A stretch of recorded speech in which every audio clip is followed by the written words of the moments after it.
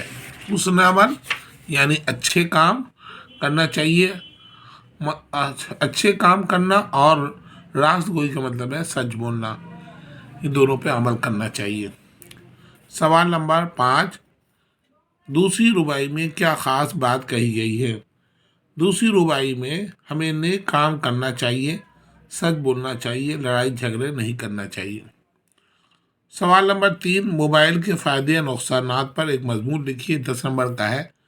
ہم سب جانتے ہیں موبائل ایک ایسا انسٹرومنٹ ہے، ایک اوزار ہے، ایک ایسی مشین ہے جس سے ہم جب جس وقت جہاں چاہتے ہیں اپنے عزیز و قریب سے بات کرتے ہیں، اسے میسج بھیجتے ہیں، ویڈیو بناتے ہیں اور بینک کے ٹرانزیکشن کرتے ہیں، بے شمار کام ہیں۔ اب ان کے فائدے لکھیں گے اور نقصان بھی لکھیں گے۔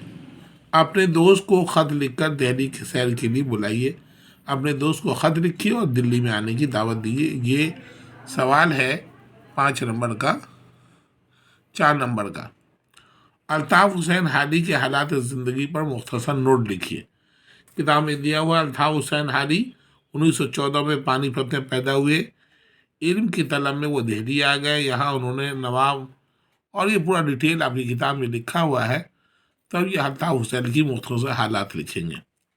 مخلوط زبان سبق میں اردو زبان کی کن کن خصوصیات پر روشنی ڈالی گئی ہے؟ اردو زبان کے بارے میں لکھنا ہے کہ اردو کیسی زبان ہے۔ یقیناً جانتے ہیں کہ یہ ایک مخلوط زبان ہے، لیکن اس کے اندر ہندی، عربی، فارسی کے الفاظ شامل ہیں۔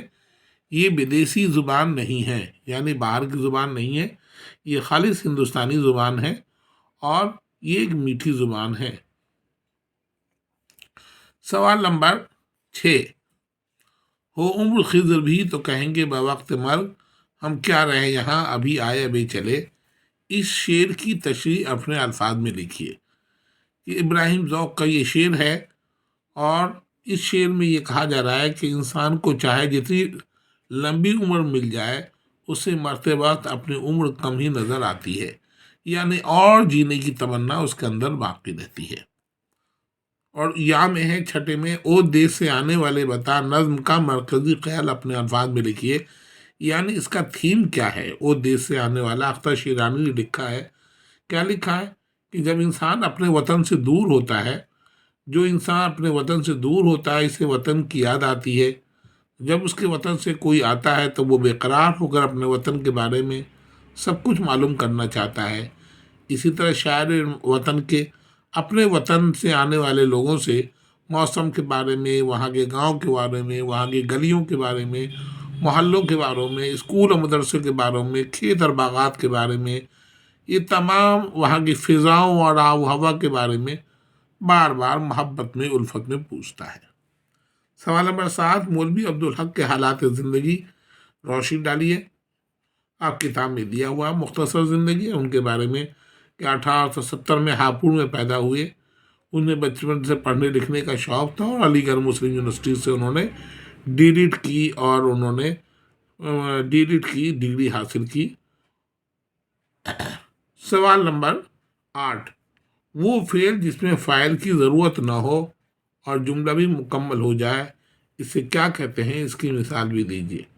وہ فعل جس میں فاعل کی ضرورت نہ ہو اور جملہ بھی مکمل ہو جائے، اسے فعل مجہول کہتے ہیں، جیسے مکان بن گیا اور کپڑے دھل گئے وغیرہ۔ یہ ہو گیا اس کا۔ یہ کتنے نمبر کا ہے؟ یہ 2 نمبر کا ہے، 2.5 نمبر کا۔ عید بھی دیکھیے، حامد نے خط لکھا، اس جملے میں مفعول کون سا ہے؟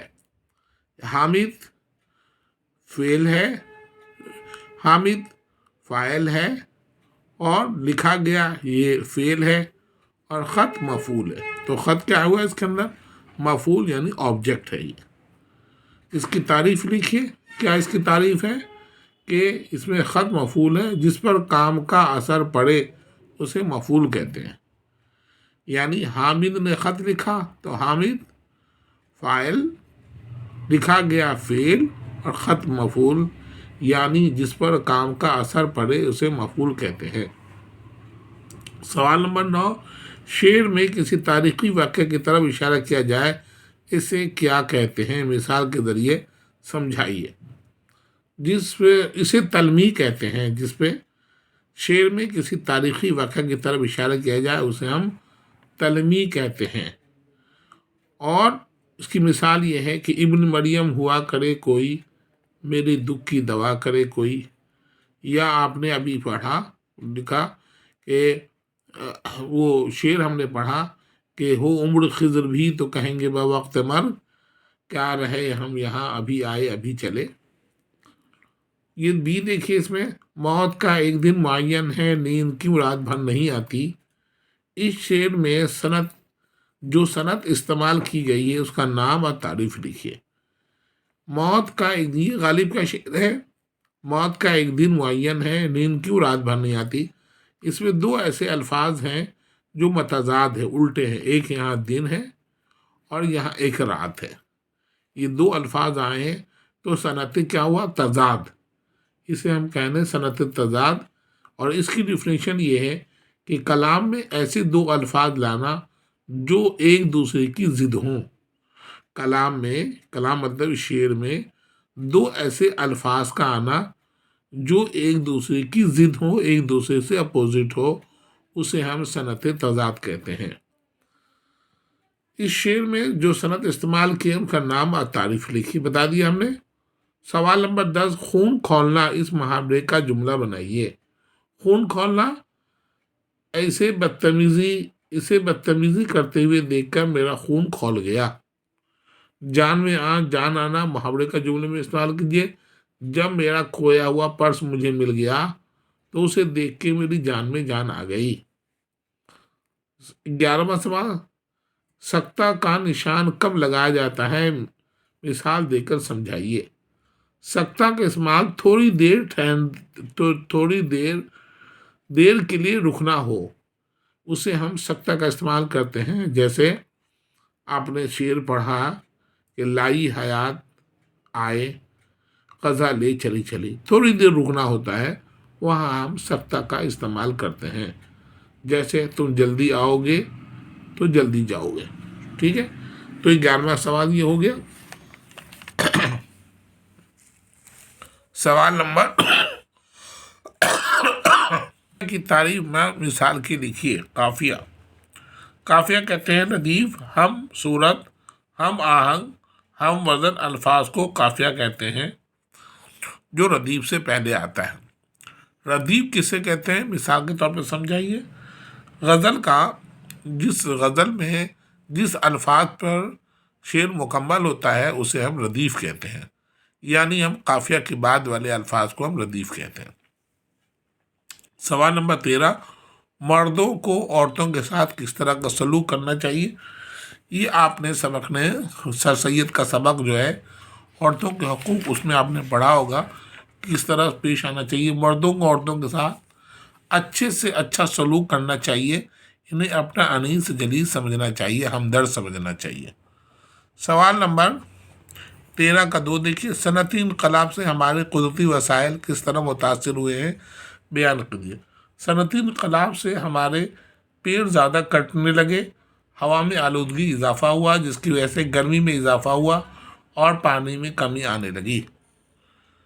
سوال نمبر 14، لاکھوں ہیں مسافر چلتے ہیں، منزل پر پہنچتے ہیں دو ایک، اے اہل زمانہ قدر کرو، نایاب نہیں کامیاب ہیں ہم۔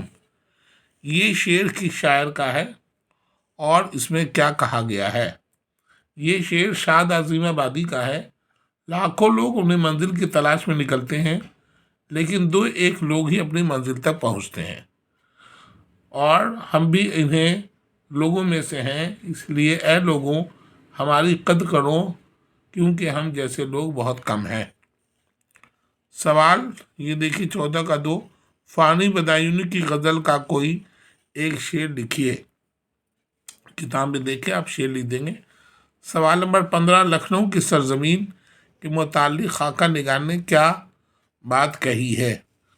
لکھنؤ کے متعلق خاکہ نگار نے کہا ہے، لکھنؤ کے لوگ ہر وقت شعر کہتے رہتے ہیں، یہاں قدم قدم پر شاعر ملیں گے، لوگ سوتے جاگتے شعر کہتے رہتے ہیں۔ منشی پریم چند کی ادبی خدمات پر روشنی ڈالیے۔ تو منشی پریم چند کی حیات اور خدمات پر آپ کتاب میں دیا ہوا لکھیں گے۔ سوال نمبر 16، ڈرامہ پر ایک مختصر نوٹ لکھیے۔ تو ڈرامہ کے بارے میں کتاب میں دیا ہوا ہے کہ کہاں سے یہ الفاظ لیے گئے ہیں، اور اسی طرح آپ اس طرح آج کا یہ سبق مکمل ہوا۔ شکریہ۔